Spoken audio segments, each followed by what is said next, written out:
അസ്സലാമു അലൈക്കും വറഹ്മത്തുള്ളാഹി വബറകാതുഹു. നമ്മളിപ്പോൾ ഉള്ളത് ആഫ്രിക്കയിലെയും ഈജിപ്തിലെയൊക്കെ ആദ്യത്തെ പള്ളി എന്നറിയപ്പെടുന്ന മഹാനായ അംർ ഇബ്നുൽ ആസ് റളിയല്ലാഹു അൻഹുവിൻ്റെ പേരിലുള്ള പള്ളിയിലാണ്. ഇന്ന് ഈ ഒരു പള്ളിയുടെ വിശേഷങ്ങളാണ്. റസൂലുള്ളാഹി സ്വല്ലല്ലാഹു അലൈഹി വസല്ലം വഫാത്തായി 10 വർഷങ്ങൾക്ക് ശേഷം ഈജിപ്തിൽ സഹാബത്തിൻ്റെ കൈകൾ കൊണ്ട് നിർമ്മിക്കപ്പെട്ടിട്ടുള്ള ഒരു പള്ളിയാണ് നിങ്ങളിപ്പോൾ കണ്ടുകൊണ്ടിരിക്കുന്നത്. ജാമിഅ അംർ ഇബ്നുൽ ആസ് അല്ലെങ്കിൽ ജാമിഅ അൽ അതീഖ്, അതേപോലെ തന്നെ താജുൽ ജവാമിഅ എന്നൊക്കെ പേരിൽ അറിയപ്പെടുന്ന ഒരു പള്ളി കൂടിയാണ്. ആഫ്രിക്കയിലെയും ഈജിപ്തിലെയും ആദ്യത്തെ പള്ളി ഏതാണ് എന്നുള്ള അഭിപ്രായ വ്യത്യാസം ഉണ്ടെന്നുണ്ടെങ്കിലും അതിന് മുമ്പ് ഉണ്ടാക്കിയ പള്ളികൾ എന്നൊക്കെ പറയുന്നത് ചെറിയ പള്ളികളായിരുന്നു എന്നും അതും 5 വക്ത് നിസ്കാരങ്ങൾ മാത്രം ഉണ്ടായിരുന്ന ചെറിയ പള്ളി. ഇതാണ് ഒരു പൂർണ്ണമായ പള്ളി എന്നുള്ള രീതിയിൽ ജുമായും ജമാഅത്തും അതേപോലെ തന്നെ ഖുത്ബയും ഒക്കെ നടന്നിരുന്ന ആദ്യത്തെ പള്ളി എന്ന്, അതുകൊണ്ടാണ് അത്ര ഈ ഒരു പള്ളിയാണ് ആദ്യത്തെ പള്ളി എന്ന് പറയപ്പെടുന്നത്. മഹാനായ അംർ ഇബ്നുൽ ആസ് റളിയല്ലാഹു അൻഹുവിൻ്റെ നേതൃത്വത്തിൽ സഹാബത്തും താബിഈങ്ങളും അടങ്ങിയുള്ള സൈന്യം ഈജിപ്ത് കീഴടക്കുകയും അങ്ങനെ അവർക്കൊരു പള്ളി വേണമെന്ന് കരുതിയിട്ട് ഈ ഒരു പള്ളി നിർമ്മിച്ചതെന്നാണ്.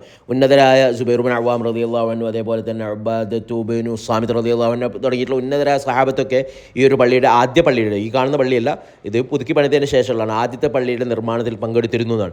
80ഓളം സഹാബത്താണ് അത്ര ഇവിടുന്ന് ഖിബ്ല എങ്ങനെയാണ് നിശ്ചയിച്ചത്. അതായത് ഖിബ്ല നിശ്ചയിക്കുന്ന സമയത്ത് 80 സഹാബത്തിൻ്റെ അഭിപ്രായം അറിഞ്ഞിട്ടാണ് അത്ര ഈ ഖിബ്ല ഇപ്പോൾ ഉള്ള രീതിയിലേക്ക് നിർമ്മിച്ചത്. നമുക്കറിയാം അന്നത്തെ കാലഘട്ടമാണ്, ഈജിപ്തിലാണ്, ഇസ്ലാം പുതിയതായിട്ട് വരികയാണ്, കഅബ ഏത് ഭാഗത്താണ് എന്നുള്ള രീതിയിലൊക്കെ അന്ന് സഹാബത്താണ് അത്ര ഇത് നിശ്ചയിച്ചത്.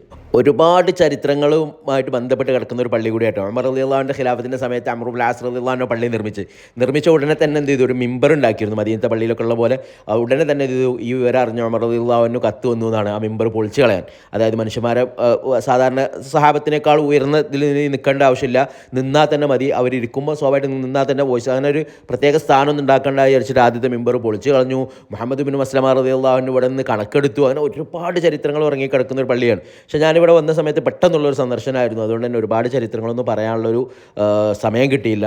അതുപോലെ തന്നെ മഹാനായ മുഹമ്മദ് ബിൻ മസ്ലമ റളിയല്ലാഹു അൻഹു, നമ്മൾ മുമ്പൊരു വീഡിയോ ചെയ്തിരുന്നവരെക്കുറിച്ച്, ഉമർ റളിയല്ലാഹു അൻഹുവിൻ്റെ അതേ സ്വഭാവമുള്ള ഒരു അൻസാരിയായ ആളാണ് മുഹമ്മദ് ബിൻ മസ്ലമ അവരെയായിരുന്നു ഹിസാബ് നോക്കാൻ ഇതിനൊക്കെ അയച്ചിരുന്നത്. അതേപോലെ അംർ ഇബ്നുൽ ആസ് റളിയല്ലാഹു അൻഹുവിന് ഇതിൻ്റെ ഈ പള്ളിനോട് തൊട്ട് ചാരിയിട്ടായിരുന്നു അവരുടെ വീടുണ്ടായിരുന്നത്. അതുപോലെ തന്നെ ഏകദേശം 16 തവണ പുതുക്കി പണിതിട്ടുള്ള അപൂർവ പള്ളി കൂടിയാണ്. കാരണം ഒരുപാട് തവണ ഇത് പൊളിക്കുകയും പുതുക്കി പണിയുകയും ചെയ്തിട്ടുള്ള ഒരു പള്ളി കൂടിയാണ്. ഒരു പ്രാവശ്യം മൊത്തം കത്തിപ്പോയിട്ട് മഹാനായ സലാഹുദ്ദീൻ അയ്യൂബി റഹിമഹുള്ളാഹയാണ് വീണ്ടും പുനർനിർമ്മിച്ചത്. അങ്ങനെ ഒരുപാട് ചരിത്രങ്ങൾ, അതായത് ഇസ്ലാമിൻ്റെ ഈജിപ്തിലെത്തിയതിനു ശേഷം തുടക്കകാലത്തെ തലസ്ഥാനം തന്നെ ഈ ഫുസ്താത്ത് എന്ന് പറയുന്ന ഈ ഒരു പള്ളിയും പരിസരവും. പിന്നെ ഫാത്തിമിയാക്കളാണ് കൈറോ നിർമ്മിക്കുകയും അസ്ഹറൊക്കെ ഉണ്ടാക്കുകയും ചെയ്തിട്ട് അങ്ങോട്ട് സ്ഥാനം മാറ്റി. അതുവരെ ഇവിടെ ആയിരുന്നു കേന്ദ്ര ഒരു ഭരണ പ്രദേശം എന്ന് പറയുന്നത്. അതുപോലെ തന്നെ പള്ളിയുടെ ഒരു ഭാഗം ഈ ഒരു കളറാണ്. ഇത് അബ്ബാസിയ ഖിലാഫത്തിൻ്റെ സമയത്ത് നിർമ്മാണം അത്രേ, അതിന് ശേഷമുള്ള ഭാഗം വേറെ. അങ്ങനെ ഓരോ കാലഘട്ടവും പ്രത്യേകം മെഹ്റാബുകളായിട്ടും മിമ്പറുകളായിട്ടും ഇവിടെ രേഖപ്പെടുത്തി വെച്ചിട്ടുണ്ടെന്നാണ്. ഇൻഷാ അല്ലാഹ് അടുത്ത തവണ നമ്മൾ ഈജിപ്തിൽ വരുന്ന സമയത്ത് ഇതിനെക്കുറിച്ച് വിശാലമായ ഒരു വീഡിയോ ചെയ്യുന്നതായിരിക്കും. കാരണം അത്രയും ചരിത്രങ്ങൾ ഉറങ്ങിക്കിടക്കുന്ന നമ്മളെല്ലാം മനസ്സിലാക്കി വെക്കേണ്ട ഒരു പള്ളി കൂടിയാണിത്. അപ്പോൾ എല്ലാവർക്കും അസ്സലാമു അലൈക്കും വറഹ്മത്തുള്ളാഹി വബറകാതുഹു.